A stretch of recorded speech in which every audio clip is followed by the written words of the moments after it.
और हरियाली और मिट्टी की खुशबू से भरा हुआ था। वहाँ के लोग सादगी से रहते थे, पर दिलों में अपनापन भरा था। गांव के बीचों बीच धन्नू जमींदार की बड़ी हवेली थी। अरे धन्नू बड़ा नेक आदमी है, किसी की मदद करने में कभी पीछे नहीं हटता। हाँ, धन्नू अपनी दो बेटियों रीमा और सीमा के साथ उसी हवेली में रहता था। उनकी माँ का देहांत कई साल पहले हो चुका था, मगर धन्नू ने दोनों को माँ बाप बनकर पाला था। रीमा तो सेहतमंद थी, लेकिन बेचारी सीमा एक पैर से कमजोर थी, जिस वजह से वो बैसाखी के सहारे चलती थी।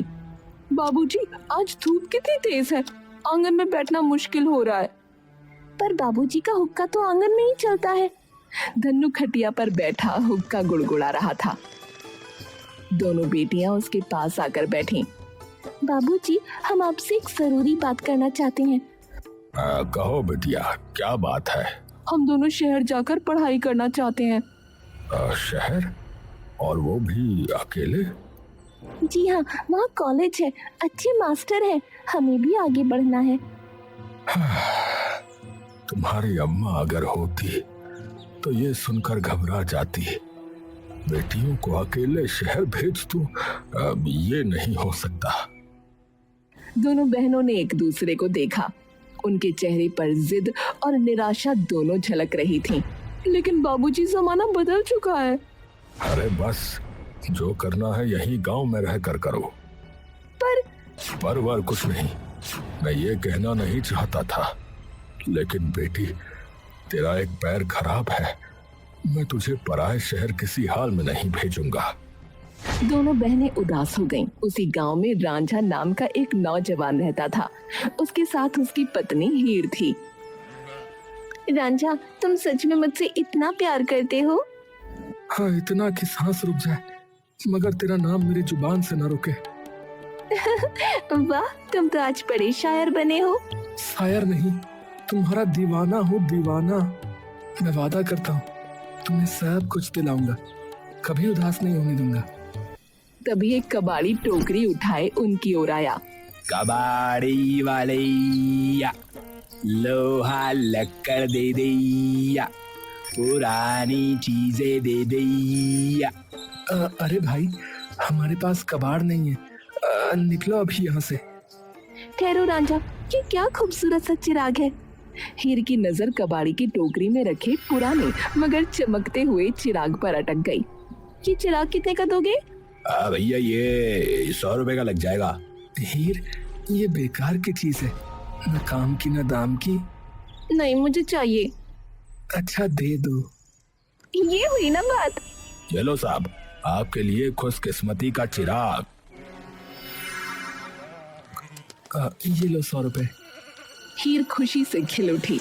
वो तुरंत चिराग को धोने लगी। जैसे ही उसने उसे जोर से रगड़ा, अचानक एक तेज रोशनी हुई और चिराग से एक विशाल जिन्न निकल पड़ा। अरे, ये कौन है? हे भगवान, इतना बड़ा आदमी कहाँ से आ गया? डरो मत इंसान, मैं इस चिराग का जिन हूँ, जो मांगोगे वो दूंगा। मुझे एक साड़ी चाहिए। हुक्म का पालन होगा।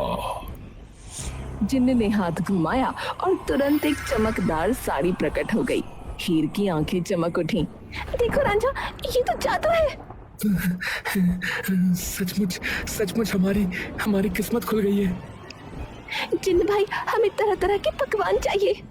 अभी लो, सब हाजिर है। पल भर में सामने थालियों पर थालियां सज गईं। रांझा और हीर खुशी से झूम उठे। अब तो वापस चिराग में चला जा, जब बुलाएंगे तब आना। जो हुक्म। दोनों हाथ पकड़कर नाचने लगे। उनके चेहरे पर दिवाली सी रौनक थी। हमारी तो लॉटरी लग गई। अब हमें कोई मुश्किल छू भी नहीं पाएगी। रांझा गांव में घूमता तो उसके चेहरे पर चमक दिखती, लेकिन खुशी को नजर लग गई। आधी रात को कोई चुपके से उनके घर में घुसा और चिराग चुरा कर ले गया।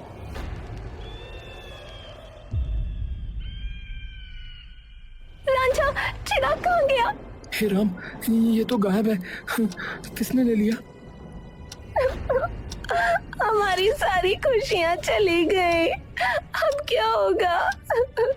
हमें हमें धन्नू जमींदार के पास जाना होगा, वही मदद करेंगे। दोनों दौड़ते हुए हवेली पहुंचे और सारी सच्चाई बता दी। साहब, हमारे घर से एक चिराग चोरी हो गया है। ये कोई साधारण चिराग नहीं, जिन वाला चिराग था। कृपया हमारी मदद कीजिए। हाँ, जिन वाला चिराग? ठीक है, पुलिस से बात करूंगा, चिंता मत करो। पास ही रीमा और सीमा सब सुन रही थीं। उनकी आंखों में चमक आ गई। अगर चिराग हमें मिल जाए तो? हाँ, हमारी हर ख्वाहिश पूरी हो सकती है। मेरा पैर ठीक हो जाएगा और फिर हम शहर पढ़ने जाएंगी। हाँ सीमा, हमें चिराग ढूंढना पड़ेगा। धनिया नौकर भी वहीं खड़ा था।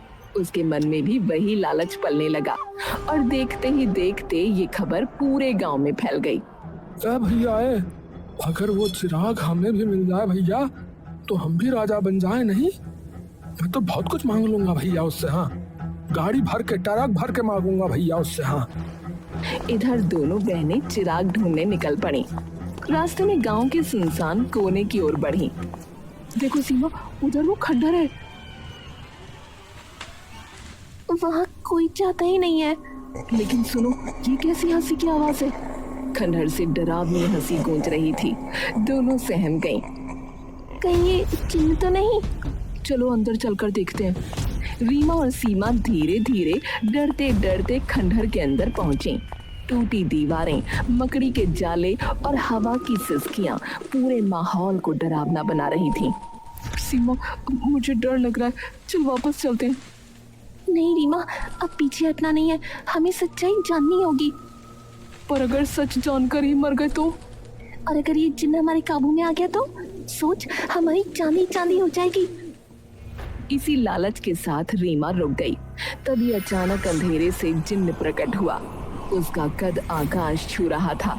आवाज गरजती बिजली जैसी थी। ये तो सच में वही जिन्न है। ओ जिन्न, बताओ तुम यहाँ कैसी? तुम तो रांझा के घर चिराग में थे ना? जिन्न की आंखों में अजीब चमक थी। उसने गहरी आवाज में जवाब दिया, उस चिराग को किसी ने चुरा लिया। उसने मुझे यहाँ लाकर ये हुक्म दिया कि मैं इसी खंडहर में कैद रहूं। वो लौटेगा और मुझसे मनोकामनाएं मांगेगा। कौन था वो आदमी? नहीं जानता, बस इतना कह सकता हूँ, वो एक आदमी था।